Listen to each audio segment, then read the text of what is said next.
Vatican புனித Peter's பேராலயத்தில் வைக்கப்பட்டுள்ள நித்திய இளைப்பாறிய பரிசுத்த பாப்பரசர் பிரான்சிஸின் திருவுடலுக்கு அஞ்சலி செலுத்துவதற்கான காலம் நீடிக்கப்படலாம் என வத்திக்கான் அறிவித்துள்ளது.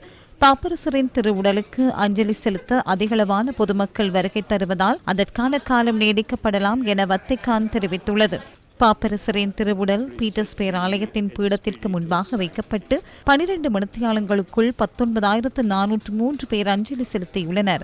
சாண்டா மாதா சிற்றாலயத்தில் வைக்கப்பட்டிருந்த பரிசுத்த பாப்பரசர் பிரான்சிஸின் திருவுடல் புனித பீட்டர்ஸ் பேராலயத்திற்கு நேற்று எடுத்து வரப்பட்டது. வத்திக்கான் நேரப்படி நேற்று நள்ளிரவு 12 மணி வரையும், இன்று காலை 7 மணி முதல் நள்ளிரவு 12 மணி வரையும், நாளை காலை 7 மணி முதல் இரவு 7 மணி வரையும் இறுதி அஞ்சலி செலுத்துவதற்கு பொதுமக்களுக்கு சந்தர்ப்பம் வழங்க இதற்கு முன்னர் தீர்மானிக்கப்பட்டிருந்தது.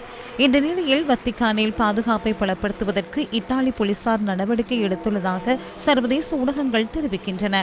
எதிர்வரும் 26ஆம் தேதி சனிக்கிழமை இடம்பெறவுள்ள பரிசுத்த பாப்பரசர் பிரான்சிஸின் நல்லடக்க ஆராதனையில் சுமார் 2,50,000 பேர் கலந்து கொள்வார்கள் எனவும் எதிர்பார்க்கப்படுகின்றது.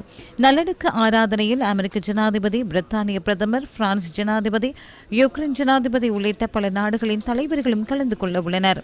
பரிசுத்த பாப்பரசர் கேட்டுக்கொண்டதற்கமைய புனித மரியாள் மெஜோரி பேராலய வளாகத்தில் அவரின் திருவுடல் நல்லடக்கம் செய்யப்பட உள்ளது.